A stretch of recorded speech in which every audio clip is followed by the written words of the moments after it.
dito sa Factbusters! Sa puntong ito ng ating programa, kung hindi ka pa nakasubscribe, pakiclick po ng subscribe button at ng notification bell para updated po tayo sa ating mga susunod na videos. Kaya, let's go at simulan na natin!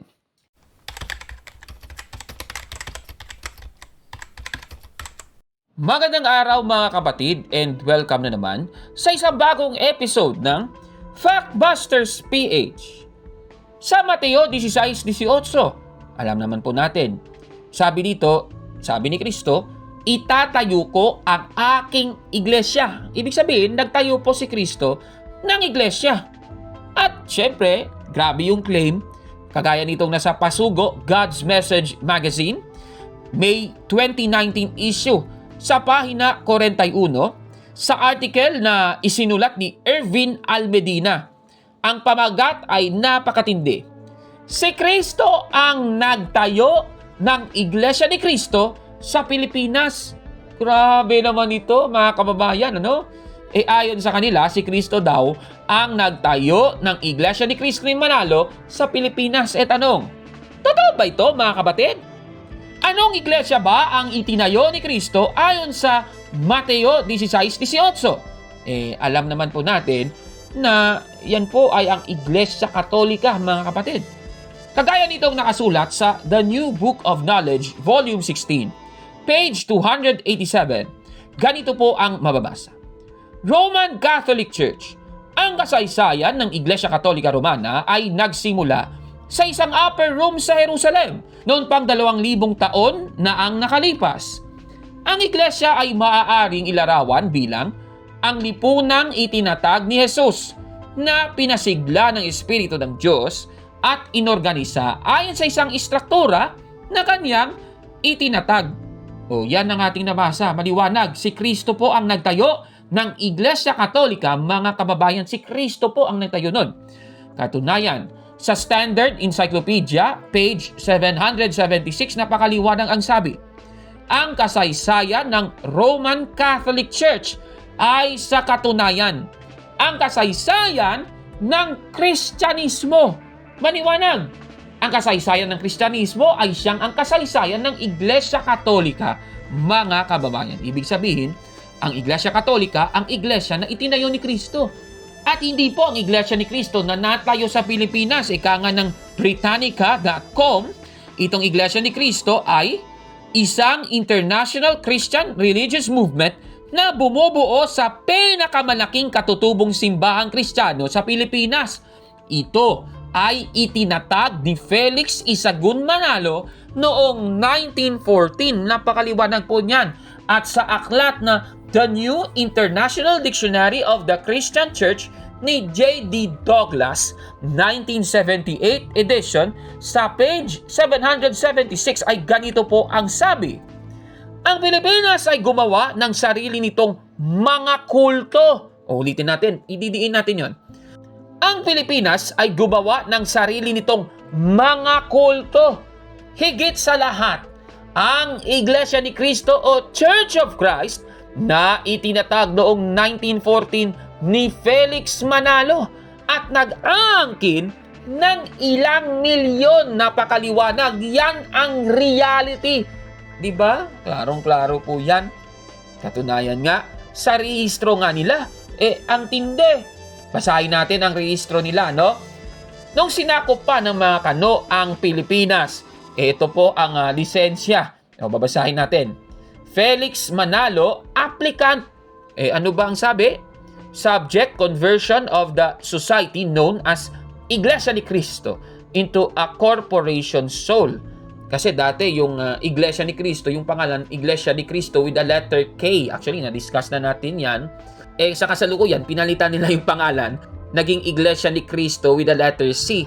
Ngayon, babasahin natin yung sa likod. Ang sabi, that the founders of this association are Felix Manalo of Taguig, Pedro Inocencio, Atanasio Morte, Felicimo R. De Leon, Federico Inocencio, Gorgonia Santa Maria, at napakarami pa.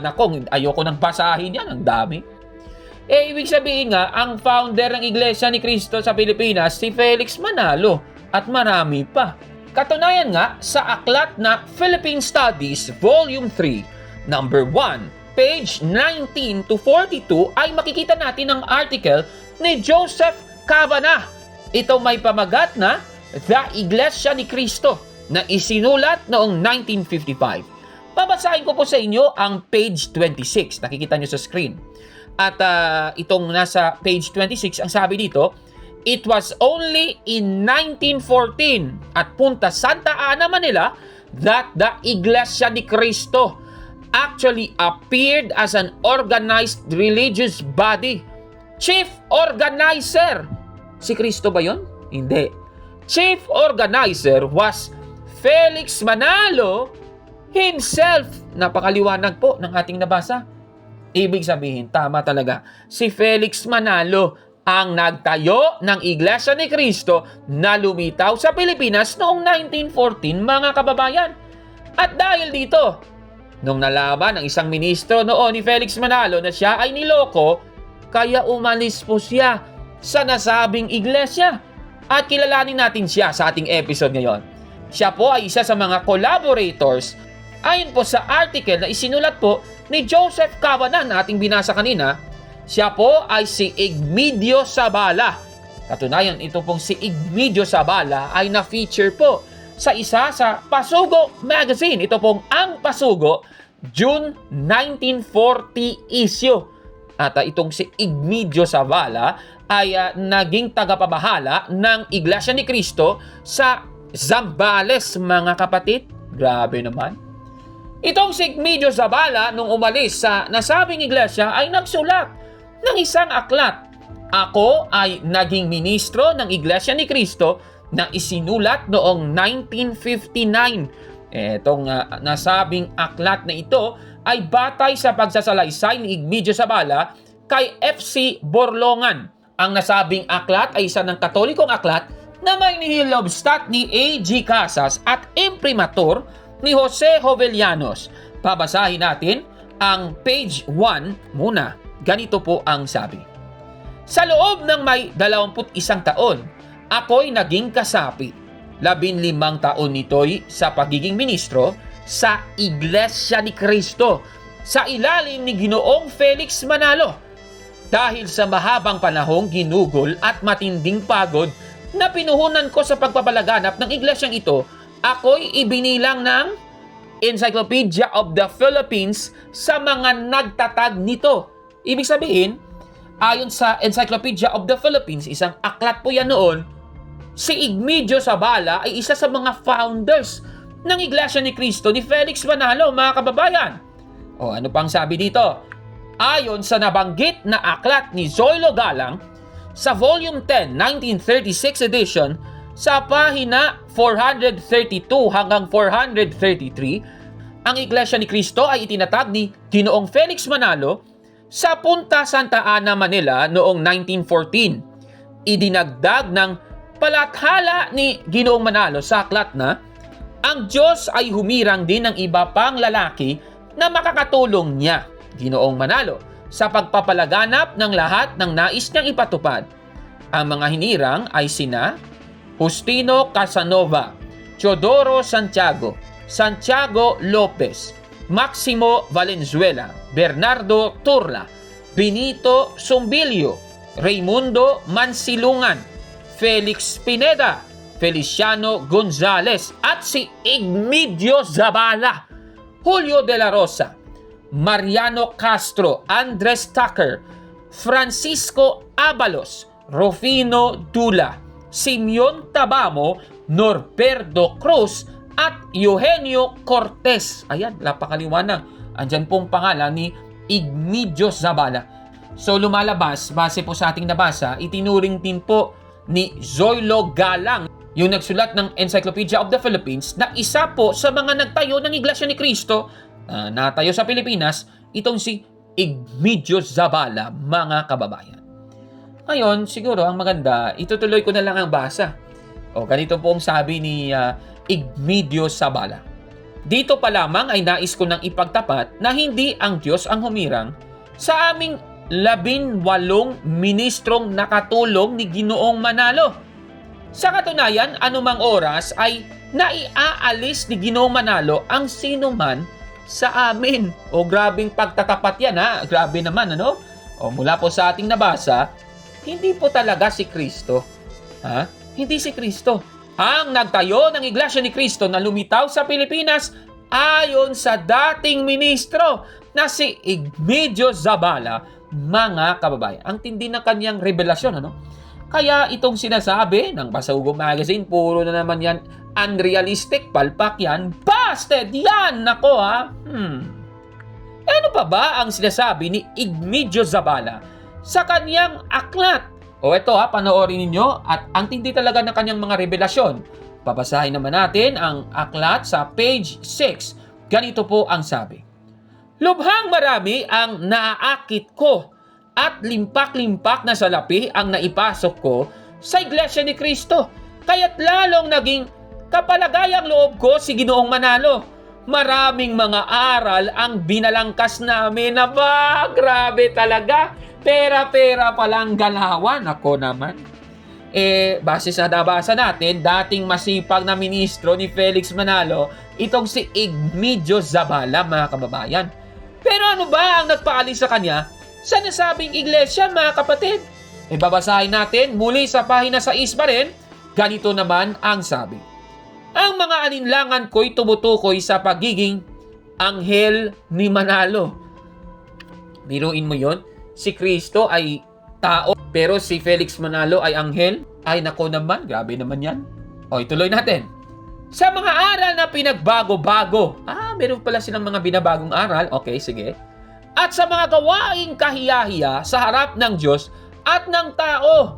Kami ni Ginoong Manalo ay nagkaroon pa ng samaan ng loob. At noong 1941, ako'y lumayas sa piling niya. Klarong-klaro, siya yung umalis. Umalis siya sa iglesia dahil sa maling aral nito. At sa naging alitan nilang dalawa, mga kababayan. Ngayon, ang maganda dito, itutuloy natin ang basa. Sa page 7, itong tindi ng mga revelasyon nito ni Igmedio Zabala. Baka habang napapanood nyo ito ay nakaupo kayo ngayon, hawakan ninyo ang inyong upuan. Baka mabigla kayo sa aking babasahin. Ito Isang gabing matahimik, tinangnan ko ang aking sipi ng Biblia. Natunghayan ko sa unang buklat ang kabanatang 15 at talatang 1 hanggang 5 ng Ebanghelyo ayon kay San Juan. Ako ang tunay na baging. Manatili kayo sa akin at ako ay sa inyo. Kung paanong ang sanga ay hindi maaaring magbunga sa kanyang sarili hanggat hindi nananatili sa baging. Hindi rin kayo magbubunga kung hindi kayo mananatili sa akin. Ako ang baging, kayo ang mga sanga. Isang liwanag na langit lamang ang makapagdudulot ng suminay sa isip ko at naitanong ko sa aking sarili. Ang mga iglesia kayang kahapon lamang lumitaw at pinasimulan lamang ng tao ay kaugnay pa rin kay Kristo? Si Jesucristo tulad ng nalalaman ko ay nagtatag ng isang iglesia. Hindi maaaring kapareho ng kanyang relihiyon ang relihiyong itinatag lamang ng tao. Kailangan kung gayon na suriin ko ang mga iglesia at hanapin ko kung alin sa kanila ang kaugnay ni Kristo. Tiyak ng hindi yaong kay Ginoong Manalong iglesia ang kaugnay ni Kristo, sapagkat kilala ko si Ginoong Manalo at ako'y isa sa mga nagpatatag nito. Hindi rin yaong mga napasukan kong pawang tatag din ng tao.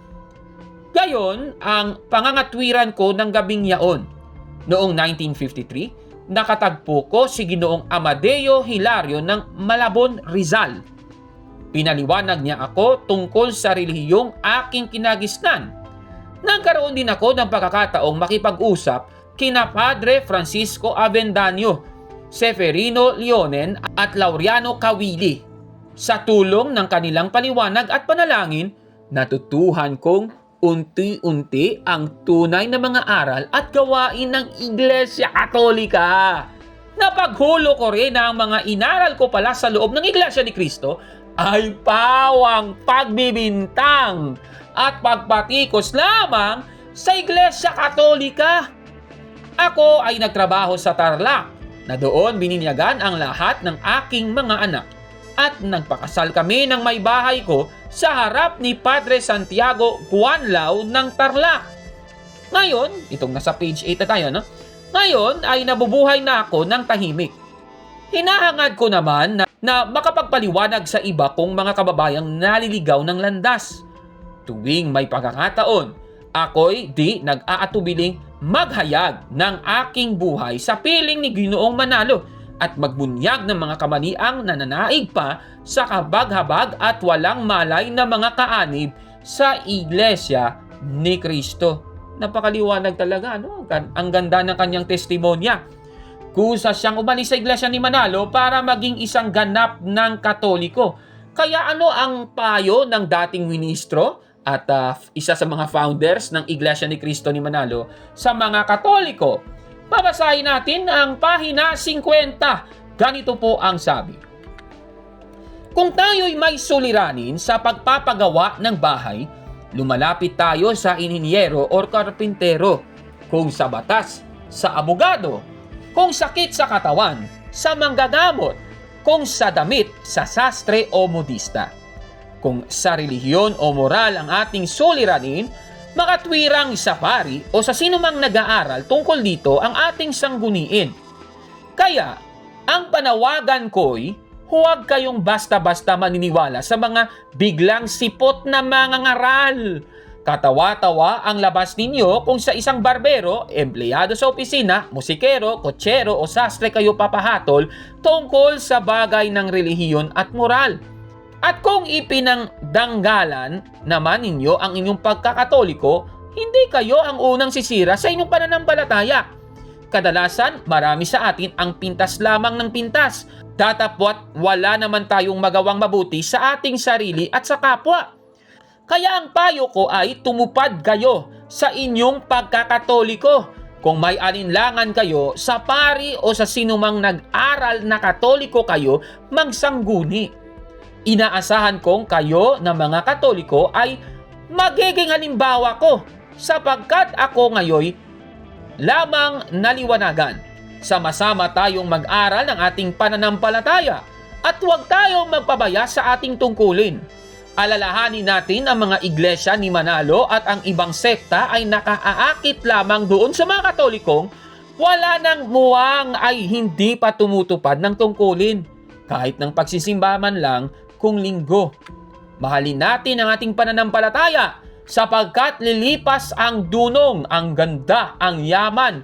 Tayo na rin ay mamamatay. Ang pananampalataya lamang natin ang makapaghahatid sa atin sa wastong pamumuhay at magandang kamatayan. Pagpalain nawa tayong lagi ng Panginoon at ng mahal na Birhen. Napakaliwanag po. Napakaganda ng kanyang naging payo, mga kababayan. Kaya kung ikaw na nanonood ngayon, miyembro ka pa ng Iglesia ni Cristo ni Manalo, o di naman kaya ikaw ay isa ng Katoliko at matibay na nananampalataya sa Iglesia Katolika, wag na po tayong pumunta pa at maging kaanib pa dyan sa Iglesia ni Cristo ni Manalo. Nako, kasi ilan sa mga ministro nila ay umalis na po sa nasabing iglesyang yan, mga kababayan. Ano po ang masasabi ninyo sa ating episode ngayon? Paki-comment po sa baba, mga kapatid. At kung like mo ang video na ito, paki-smash ng like button at mag-subscribe sa ating YouTube channel sa Factbusters PH. Kaya huwag maniwala sa sabi-sabi. E-check muna kung fact nga talaga. Hanggang sa susunod na episode, ako po si Gaborno. At ito ang Factbusters! Mga kapatid, magandang araw po at kapayapaan ay maghari sa ating isipan at sa ating puso. At follow and subscribe, Factbuster PH at The Beloved Catholic sa Facebook page ni Kaburnok. At abangan nyo si Kaburnok, no? Dahil marami siyang i-reveal na mga maling aral at matutuhanan natin ang katotohanan. Dahil ang katotohanan ay magbigay sa atin ng tunay na kalayaan. God bless! I am Catholic, I am alive, I am the gospel, I am the light, I am